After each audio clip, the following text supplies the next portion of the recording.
Good evening. Welcome to this year's Anne Spencer Memorial Lecture. For those of you who don't know me, I'm Ed Davis. I'm the Anglican and Coordinating Chaplain here at the University, and it's a real pleasure to invite all of you here this evening.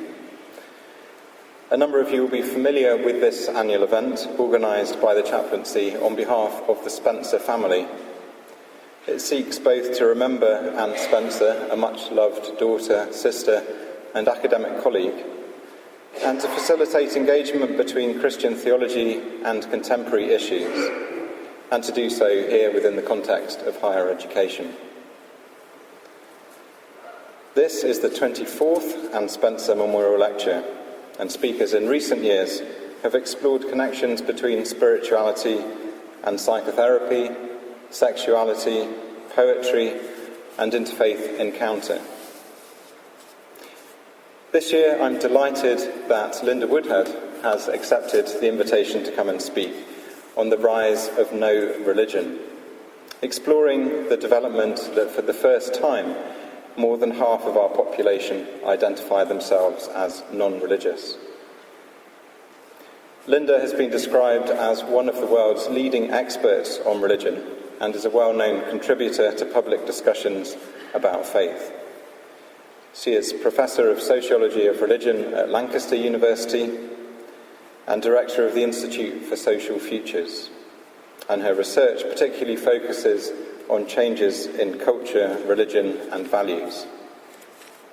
Recent books include That Was the Church That Was, How the Church of England Lost the English People, Oxford's very short introduction to Christianity, and Religion and Change in Modern Britain.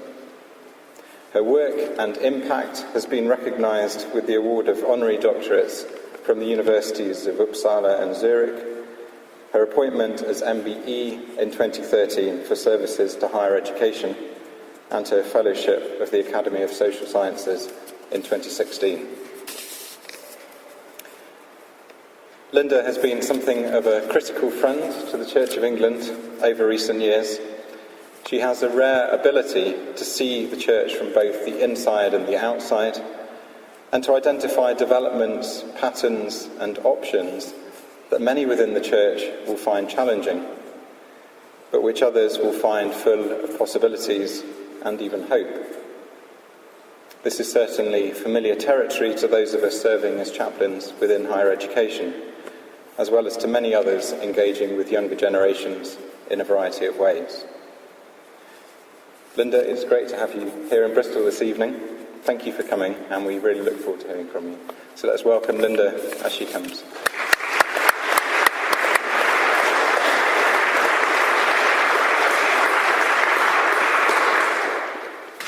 Thank you very much, Ed. Can you hear with my radio mic? Is that working all right? Yeah?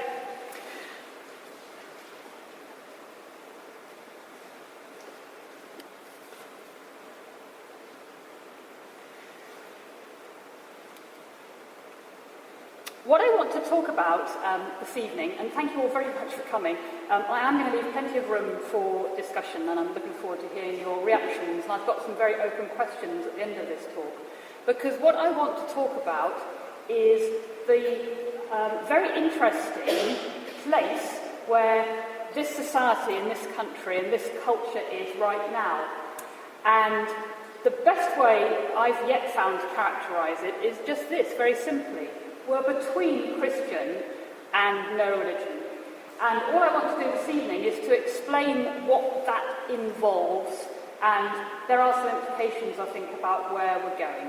So I've got a very simple structure. I'm going to talk to you about the rise of no religion and exactly what that means, and then I'm going to do a bit of profiling of who the so-called nuns, not N-U-N-S, they're nons we say in Lancashire, it's much easier, the nons, people who say they have no religion, the profiling of what that really means, because it doesn't just mean secular. And then I want to go on and look at where in society at the moment there is a very visible transition and sometimes tension and quite sharp controversy as we make this move between Christian and no religion, and maybe both ways sometimes. And then let's have a bit of discussion. Does that sound all right? Great. So I'm a sociologist, so I like doing surveys as well as talking to people and nosing around and looking at things. And one of the things that has jumped out in my lifetime, the thing that has jumped out most in surveys, all the surveys I'll put here are from my own work unless I attribute them, like this one, which is the British Social Attitudes, have shown this dramatic rise. And every year you do a survey almost, you're getting a rise in the proportion of people who say they have no religion. So no religion is just a survey question. That's all I mean by the nons and no religion. You have a survey question on the census in England and Wales and in Scotland since 2001. There's been a religion question. If you filled it in, any of you, you'll remember it says, what is your religion? And then it says Christian, in England and Wales, Christian, Muslim, Buddhist, Hindu, etc. At the end, it says none. So that's what we're talking about when we talk about none.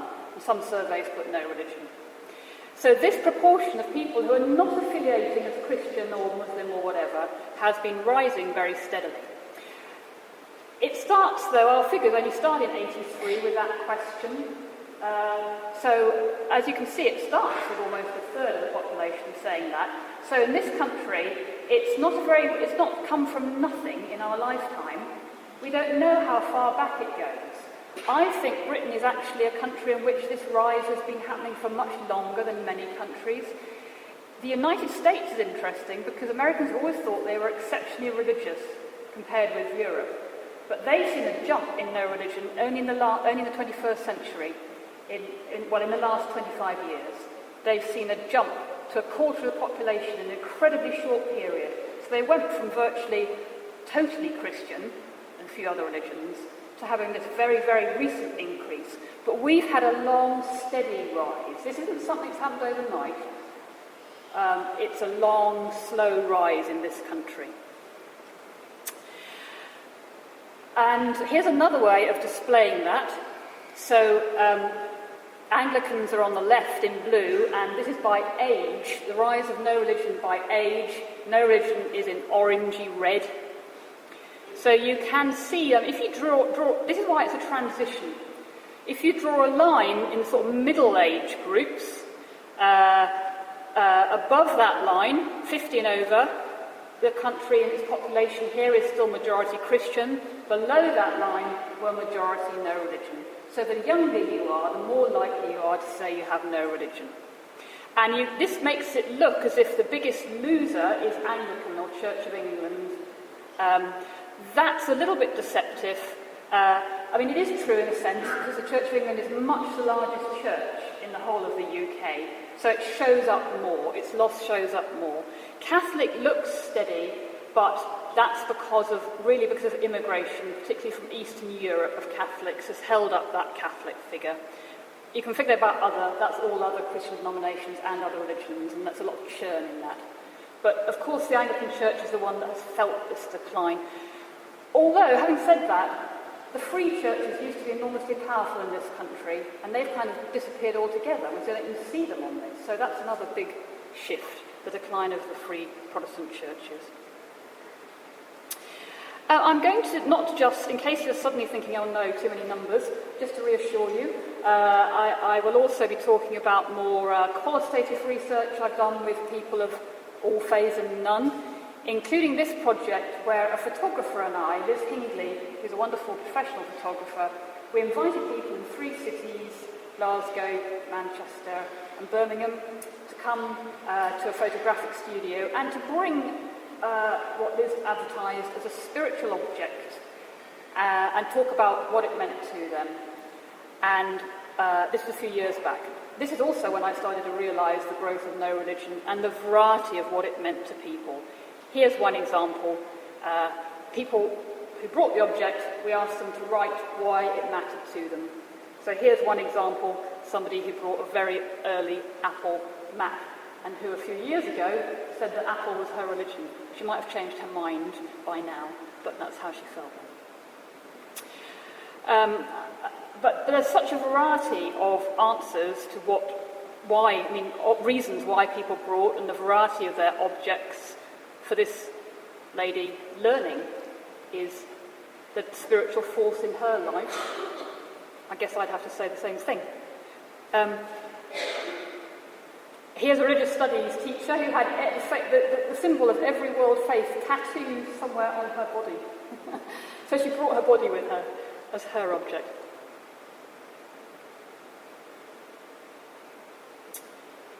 And a really nice one with a necklace that his granddad brought him. You know, objects with a family significance were quite fairly frequent things as well. That probably just gives you a hint that not all the people who say they have no religion are secular in the sense of opposed to religion or spirituality. And if we drill down a bit, I've asked these questions on nationally representative surveys, so they represent the whole of this country, excluding Northern Ireland. About a quarter say they practice something, like prayer or yoga or Reiki. A minority believe in God, but you don't get a majority of atheists. 42% say they don't believe in God, quite clearly. 11% describe themselves as spiritual on this survey. What the nuns in this country don't do is go to church, or gurdwara, or mosque, or temple. They don't like institutional, organised religious practice. Nuns are rather distinctive to their own countries. In the USA, a lot of nuns go to church, strangely. But Americans do go to church in much bigger numbers anyway. But not here. And 0% take any guidance from religious leaders. I had a whole list of where do you take guidance from.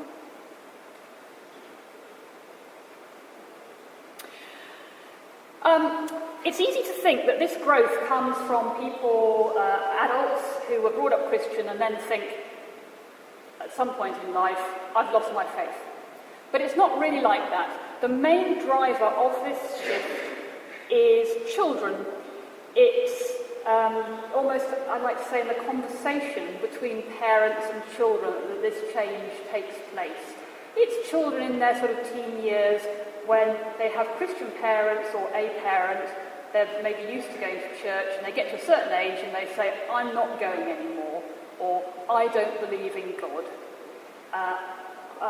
And they may not have a very articulate reason. Some do, some don't. My husband's a good example of this. He's a Scotsman. His mother took him to the kirk every week, and then when he got to about 13, he said, I don't want to go anymore, Mum. And she said, okay. And so I say to him, why aren't you religious? And he says, I don't know. It wasn't a sort of lifelong struggle that he thought about and read about. It just didn't take. So the conversation between teenagers and parents. So it's not just that children make it happen. They do make it happen. But it might well be that in the conversation the parent will say, well, that's up to you. This is part of the rise in their religion, that we have the choice now, and parents are more permissive, and it's not socially expected that you'll go to church. And many parents will take the view, even if they're Christian, I wouldn't impose it on you, you must be free to choose. That liberal ethos is also part of the picture. So, if we analyse the British Social Attitudes Survey again, you can see, because it has a question about what were you raised, and then what are you now. So no religion is very, very sticky. If you were brought up in a household where your parents would have ticked no religion, you're very likely to stay that way. Whereas if you were brought up raised Christian, if you say you were raised Christian, there's a 45% chance that you end up no religion later in life. That's where the change is coming from. Why no religion is so sticky is a good question. We can come back to that. How do we compare in this country?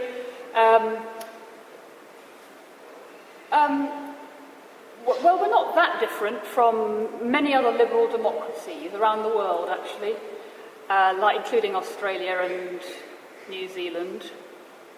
And some ex-communist countries are very high no-religion as well. And the largest no-religion country in the world is none of those, it's China. So for different historical reasons. But notice I've particularly put the Scandinavian countries because I'm going to show you something surprising about them as well, how they're different again. So notice they're pretty like us in the proportion of people who say no religion, if not higher, in Sweden. And we'll come back to that point here. They still pay a lot of church tax and get their children baptised and have their funerals in church. So, no religion isn't necessarily incompatible with Christianity. It's proving to be so in this country, but it's not always the case.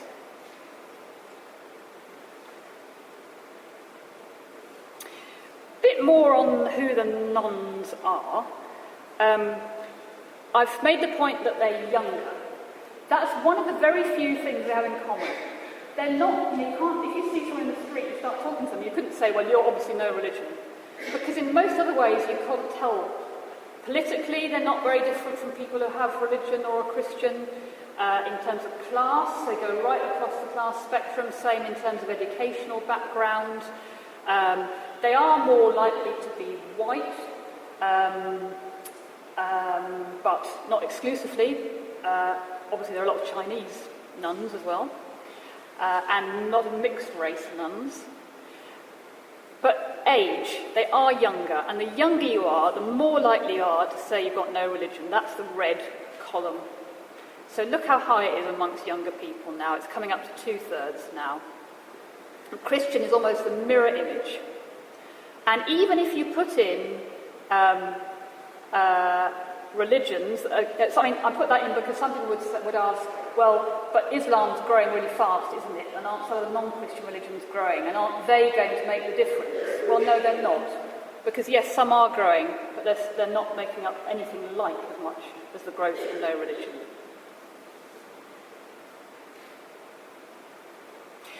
One other thing that is quite common to those who say they have no religion, I've found by looking at their values, is that they are very liberal when it comes to personal morality.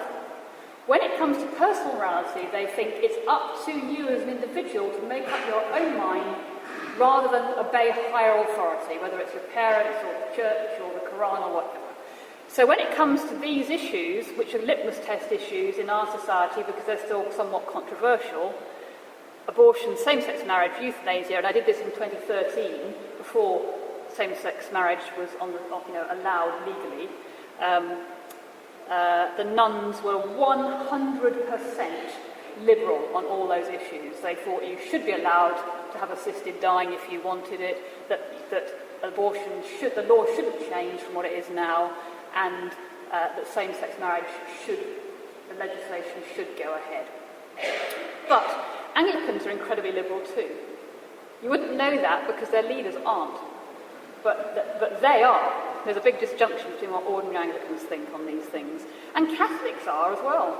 Again, completely variant with the teaching of the Catholic Church. Most Catholics in this country are very liberal on these issues. And a majority of Muslims are. They're the least liberal of any of the religions, but still a majority are liberal on those issues. It's not what we hear, because the faith leaders don't represent people. They're not like politicians. They're not representatives, they're leaders. Here's another thing that is a little bit different. They're not very different politically, but they are a bit different in their sort of cosmopolitan attitudes. And so you can see in relation to Brexit that nuns were much more Remainer than were what I'm calling sons, and that's anyone, any religion, all the religion, Christian, Muslim, everything put together.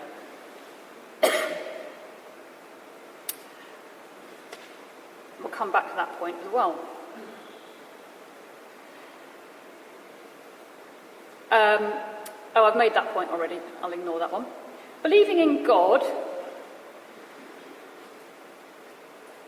I always ask that not do you believe or don't you believe, but a kind of scale. Is there definitely a God, or are you absolutely certain there is no God? So there's the scale. So the definite believers are in dark blue, and the definite atheists are on the right in pale blue. And you can see that by age, that atheism isn't growing in anything like the same way that no religion is. So you can't just say the growth of no religion, oh yes, but it's just secularisation. Sociologists have always been predicting secularisation, but it hasn't really happened if by secularisation means lots of things. But if you mean it in terms of a kind of very hard-line, atheist, anti-religious point of view, that's not really happened. You can see there's been a bit of a decline in definite belief in God, and a bit of a growth in definite atheism amongst younger people. But on the whole, in this country, we're still pretty agnostic. Most people say, I'm not completely certain, probably there is, or probably there isn't, or I just don't know. That's where most people are. How could I know? It's a perfectly rational position to hold. What sort of a God? Amongst nuns, something there is the most popular answer. I'm not sure, but there's something. That's the most popular answer. Some say God, next biggest group, and then a universal spirit, life force or energy, and a few say many spiritual powers. So quite varied. And some beliefs are actually rising. Belief in God might be falling a bit, but belief in a soul has been rising steadily since our records begin, really, in the 50s or 60s. And belief in an afterlife is rising as well. And still rising.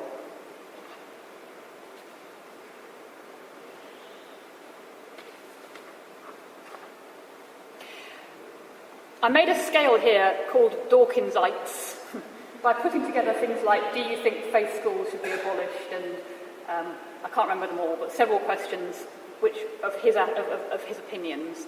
It's only 13% of those who say they have no religion, and it's only 5% of the population as a whole who are very similar to Richard Dawkins in their attitudes, that very definite, quite a hard secularism. And it's not growing. And it's overwhelmingly male, interestingly. Men are more attracted to that position than women are.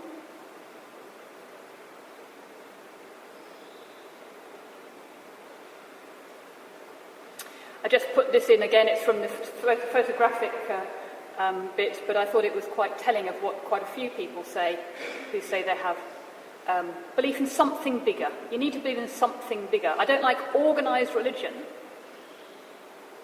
but there's something still that the spiritual side, that is important to me. I think that's a fairly common viewpoint today. But a suspicion of organised religion, people use it to manipulate, or of course to be violent. The thing about moving, Ed and I were just talking about maybe there's been a move from, in this country, he was reflecting on services that have been held here, from Christian, and then you had interfaith, where you had the big religions all represented, to something different now, no religion. Well, in the interfaith, in becoming a kind of multi-faith country, in a way, religion all got packaged up together. It's all just religion. And that means that when there's Islamic terrorism, that kind of backwash affects all religion. Well, all religion's violent, all religion's dogmatic. People don't necessarily make distinctions between different kinds of religion. And although it is true that spirituality has grown very much, and people call themselves spiritual, if you ask the question in this way, as I have here, and you give people a different option, which is a positive option, I wouldn't describe myself or my values and beliefs as spiritual or religious. That's what most people in this country say.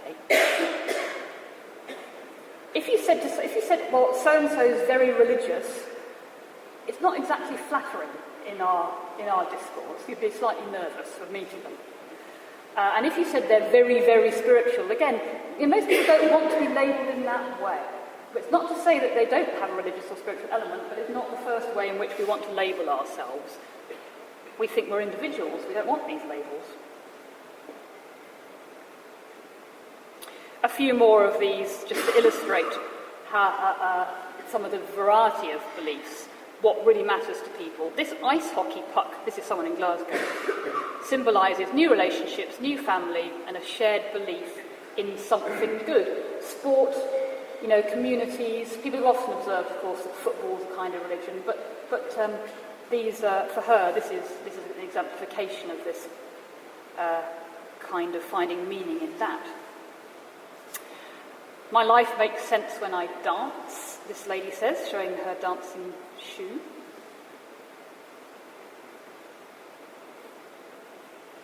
And something historical, a young lad who loves this box from the trenches, very meaningful to him.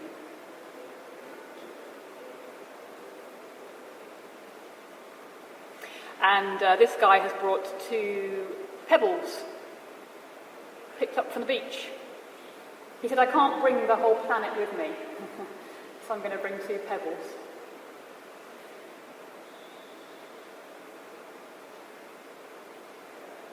And this is one of the views that I heard expressed quite a lot: connection.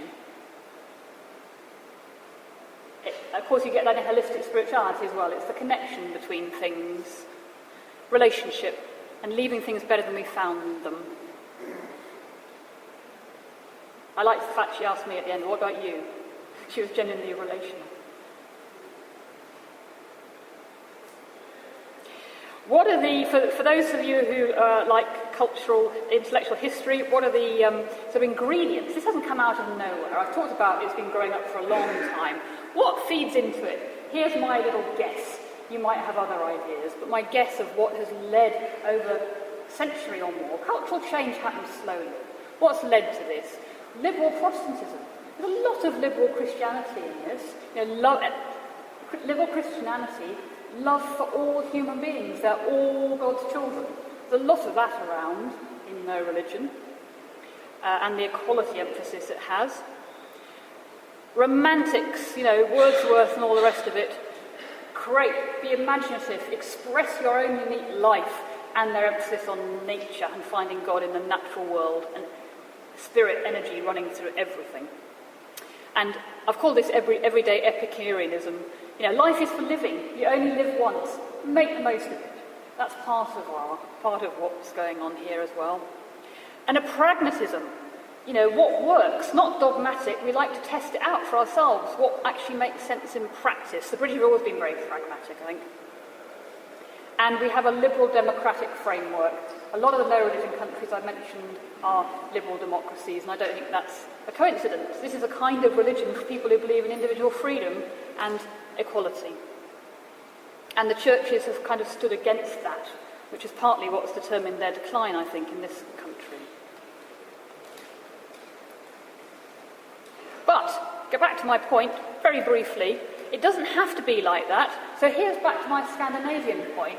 Look at the difference between the Church of England in red and the C of D, the Church of Denmark, which is just like the Church of England, same history, a state church, a national church, very, very similar, and yet much more successful, even though Danes are just as non-religious as Brits. 83% of funerals they still have, and 3/4 of Danes pay 1% of their income every year to support the church, even if they don't go. They don't go on Sunday.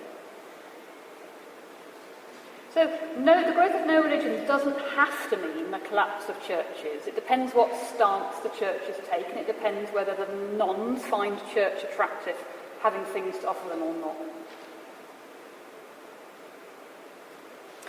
Trust is very important. Trust in the church in Britain has been declining. In Denmark, it's going up. Don't know why. I mean, people use it, I suppose, and it gives them what they like. And it's ordained women for much, much longer, since the 40s. It supports gay marriage. It's much more in step, in a way, with its society in Denmark. But trust going up. I just put this in because I don't think people have ever considered themselves very religious in this country. But you used to be able to say, well, I'm C of E, to mean I'm not very religious. But you can't do that now because the church has become more demanding. So it's not so much perhaps that we've become less religious, but the church has become more religious. It asks more of its followers. So, my final section, where are we as a society? And I've said already, I think we are between Christian and no religion. And I want to look at, very briefly, just to illustrate that in 5 interesting areas. And I'm sure you can think of other ones. But here are places where I think we really see this tension playing itself out at the moment.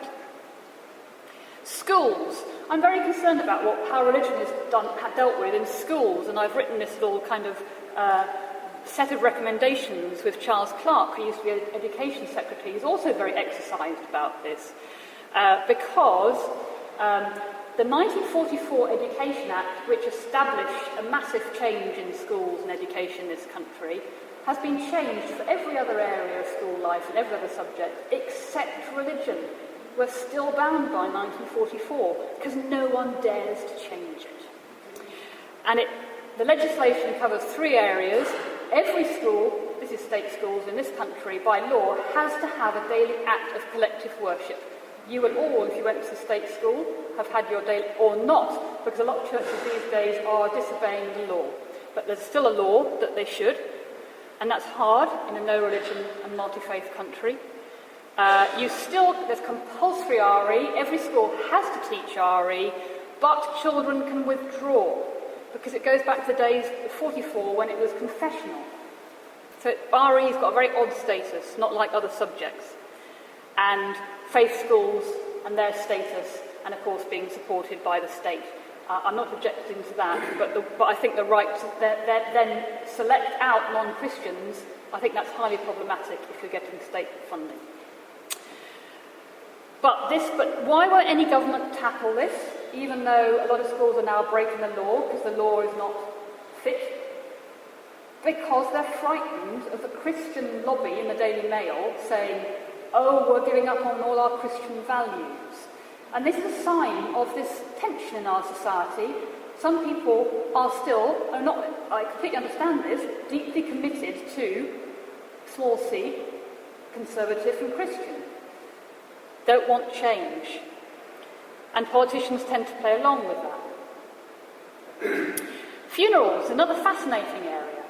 The decline of no religion doesn't mean a kind of from something to nothing.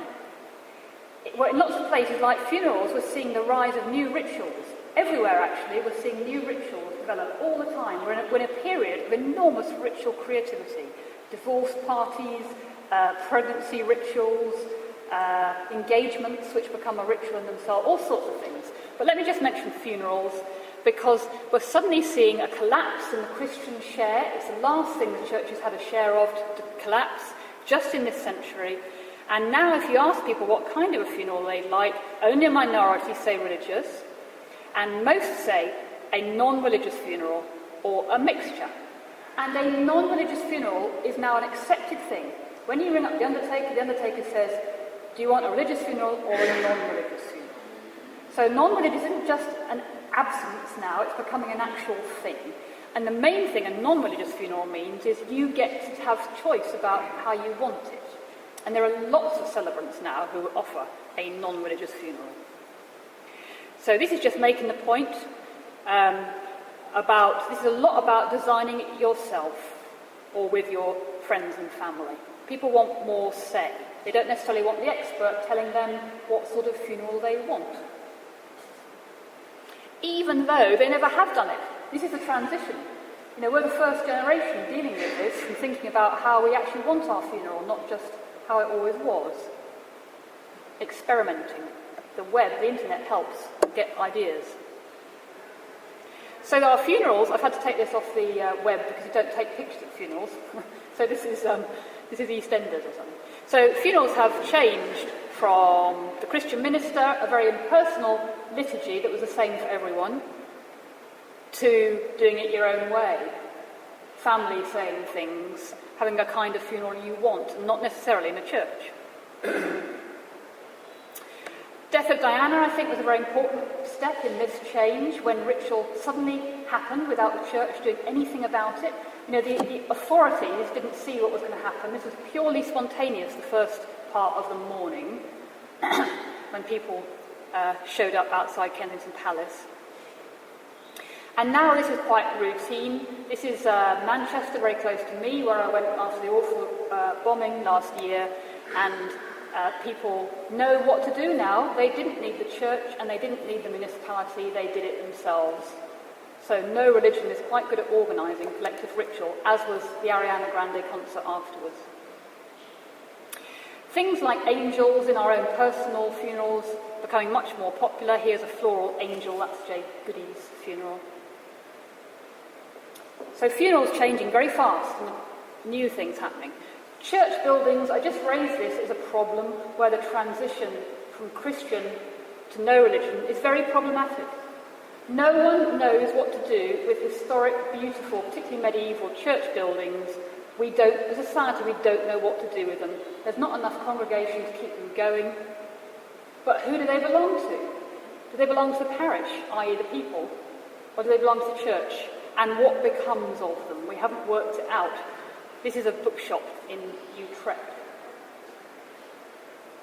This is the church hall in Glastonbury. I mean, literally the church hall that was sold to the goddess temple in Glastonbury and repainted and is now used for licensed weddings and other ritual celebrations, a reuse of the building.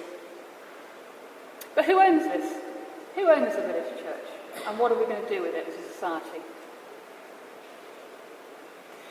The state and religion. Who's got the power? How much religious freedom should there be? This is a big area of tension at the moment. Should we allow exemptions? The churches are exempt from the law of the land. They're exempt in relation to some of the equality duties, like gay marriage and having to treat gay people and women equally. They've asked for and got exemptions.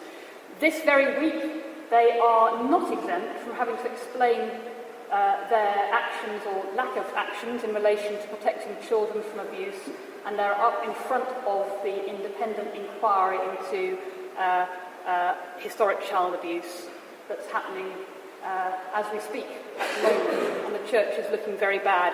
And some people think that the church shouldn't be called up before public law. It should be free of this. It's an independent body. And some people think, no, it's part of society. Another area of tension as we negotiate between the two. And finally, who are we? Who are we nationally? British is very much a construction that was to do with being Protestant, as Linda Colley shows. We've got a problem with national identity in this country at the moment.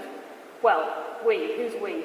The Scots haven't got much of a problem, and the Welsh haven't got much of a problem, but the English have got a big problem, which they're not really speaking of in those terms. But the English don't really know who they are. The English used to know who they were because they had the Church of England. That was the national church. So there's a big mess, as we negotiate from Christian to non-religious and try and work out who we are nationally as well as religiously, which makes things very complicated at the moment. If we ask people, what do you think Britain is today? Most people say multicultural. Only 12% say Christian. David Cameron said we're a Christian country, famously. I think Theresa May said we're a Christian country. We're not in terms of how people think of it. They may be right, historically, but it's very contentious now. I argue with Andrew Brown in this book that Ed kindly referred to, that the Church of England's decline is absolutely tied up with a decline in the sense of English supremacy and the whole imperial sense of what Englishness was. And neither church, the church hasn't found a new identity really, and the English haven't quite found a new identity either at the moment. Back to the Brexit referendum, the Church of England swung it. Church of England Anglicans swung Brexit. If you analyse by religion, 2/3 in red of Anglicans voted Brexit. Made a material difference. And even if you correct for gender, class, that's ABC1, C2D, and age, even if you correct for that, that's why I've just shown you all the figures in case you were sceptical, same result. Being Anglican is an independent predictor. It's not surprising. It's Church of England. People believe in English culture and its value, and those values of traditional values of democracy and the rule of law, and not being told what to do by Brussels. But as the Anglicans die out, this will shift. Probably. So, to finish, where we are. In 2000, I went and studied for 2 years with colleagues in the town of Kendal, near where I live, looking at what was happening there to do with religion. And our big surprise finding was how much spirituality was growing. And we wrote this book called The Spiritual Revolution, talking about that enormous growth of spirituality. And we thought that was going to go on. Well, actually, yes and no. The bigger thing that's gone on is the rise of no religion. And maybe spiritual was a bit of a transition for people brought up Christian, whereas younger people now are more clearly non-religious. This last year, we went back to Kendal, and that's Kendal, and looked 15 years on, what's happened to Kendal since 2000? How different is it religiously? We couldn't do nearly as thorough a survey as we did before, and we didn't have the money all the time. But we got a very clear impression from going around for a few weeks that what's happened is that in 2000 it was just the tail end, but it was still a Christian majority town in terms of its civic culture and values. And spirituality was still countercultural. Whereas today, that's reversed. So non-religion, and in the schools, spirituality is now much more the norm, and being religious in any way, including Christian, is more countercultural now. You know, it's turned on its head. That's the transition that we're living through. So we're transitioning from, at the moment, we're just living through it, the Christian cultural majority to the no-religion majority. And there are common values to the nuns. It may be that no religion is a kind of religion in its own right. That's something we can discuss. So I will end with that so we can indeed discuss it. And pass back to